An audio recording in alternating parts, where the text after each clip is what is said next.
হরে কৃষ্ণ। এই জন্যই আমি কথাগুলো বলছি, কারণ এই যে সাধু সন্ন্যাসী ব্রাহ্মণ বা যারা গুরু রয়েছেন, গুরুপদে রয়েছেন, তারা কিন্তু একই নিয়মে চলতে চাইছে বা তারা একইভাবে দিনগুলা পার করে যাচ্ছে। কিন্তু তারা কখনো ভক্তদের ভালো মন্দ বা তারা কখনো ভক্তদের ভালোটা করতে পারছে না সেভাবে, বা ভক্তর কোনো উপকার করতে পারছে না সেভাবে, বা তারা কোনো আধ্যাত্মিকভাবে কোনো সমস্যার সমাধান করতে পারছে না। তারা শুধু নিয়ম আচারগুলো বলে যাচ্ছে যে নিরামিষ খাও, মাছ মাংস ত্যাগ করো, রসুন পেঁয়াজ ত্যাগ করো, অসৎসঙ্গ ত্যাগ করো। হ্যাঁ, এরকম শুধু তারা খালি নিয়মগুলার কথা বলে যাচ্ছে। কিন্তু তারা নিজস্ব শক্তি দ্বারা বা জ্ঞান দ্বারা বা বুদ্ধি দ্বারা তারা কিন্তু কোনো কিছুই মানুষের উপকার করতে পারছে না। আর যেটা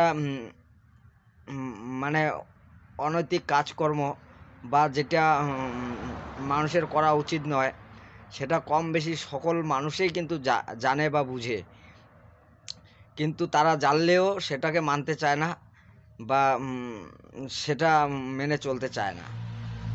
তা গুরুর যদি ক্ষমতা না থাকে, গুরু ক্ষমতা দিয়ে যদি মানুষের কিছু উপকার বা দেশের যদি কোনো উপকার করতে না পারে, তাহলে তো মানুষ অতটা বিশ্বাস করবে না গুরুর কথায়, বা এই কাজকর্মগুলাতে যে মানুষের উপকার হবে বা মানুষ যে ভালো হবে, এটা তো মানুষ বুঝতে পারবে না। তা আপনারা যেহেতু দীর্ঘদিন যাবৎ এই পথে রয়েছেন বা এই পথ নিয়ে চলছেন, আপনারা অনেক তপ জপ ধ্যান করছেন, তাহলে আপনাদের তো অনেক ক্ষমতা থাকা দরকার। তা আপনারা তো কিছু ক্ষমতার পরিচয় দিন মানুষকে। আপনাদের তো কর্তব্য যে আপনারা যে জ্ঞান গুণ অর্জন করেছেন, সেই জ্ঞান গুণ দ্বারা মানুষের কিছু একটা তো উপকার করুন।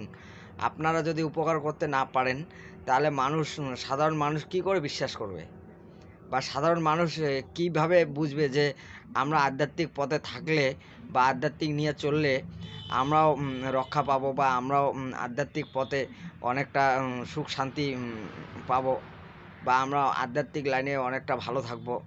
এরকম তো মানুষ বুঝতে পারবে না। তাই সেই জন্যই আমি বলছি যে আপনাদেরকেও কিছু একটা প্রমাণ দিতে হবে, বা আপনারাও একই নিয়মে যদি চলতে চান তাও হবে না। আপনাদেরকে একটু আরও উচ্চ পদে যেতে হবে বা মানুষের উপকার করতে হবে। হরে কৃষ্ণ। আমার কথা যদি কোনো ভুল ত্রুটি হয় ক্ষমা করবেন।